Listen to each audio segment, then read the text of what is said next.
and welcome back to my YouTube channel. And andito ako sa Short Tree Residences. Hinihintay ko si owner.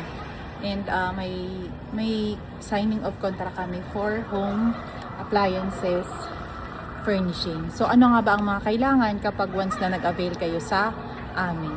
And nandito sa folder na to, i-discuss ko habang hinihintay ko si owner. So dito ko siya imi-meet sa area na to.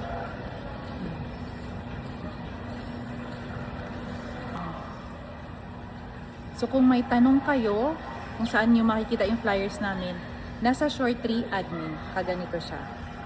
So ito yung sa appliances and ito yung sa minimalist. Yan. So 180 for the minimalist, and andito na lahat yun is custom built-in wardrobe, overhead bathroom cabinet, kitchen box flush, space-saving microwave shelf, modern bar type, TV console, and functional utility cabinet. Yan. Kapag ka nagpa-furnish kayo sa amin, ang kailangan lang po is gate pass. Magsasign po kayo ng gate pass sa amin kung ano yung mga i-deliver, working permit sa mga i-install. So makukuha lahat to sa admin.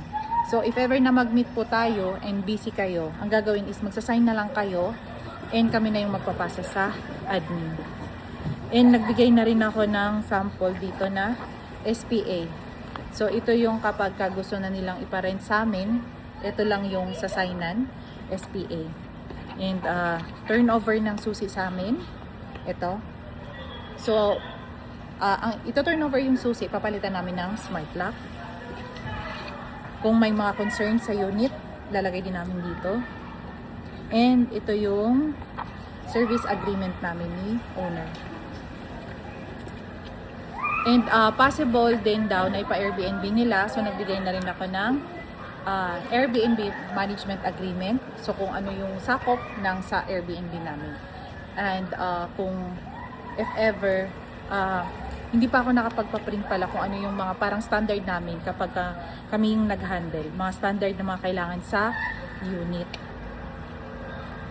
So, if ever na gusto ninyong magpa-service sa amin from turnover, furnishing, and management, restore, everything. Parang ano kasi kami, one-stop shop.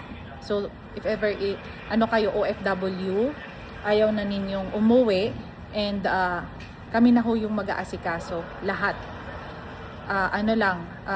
Pwede kayong mag-contact sa kamag-anak ninyo as representative, imi-meet namin, and endorse lahat. And then kapag natapos na namin furnish, pwede na ninyong i-invite ulit yung relatives ninyo para i-check ang mga gamit.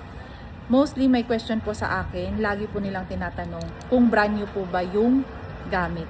Yes, brand new po yung lahat ng binibili namin. So direct from the supplier po yun. And ano pa ba yung tanong nila? Sa payment term. Sa payment term po is 50% down payment and then 50% kapag na-deliver na namin lahat. Ayun lang. If ever po na gusto ninyong magpa-service, just email us, okay? Or message us at 0927-434-7488. Thank you!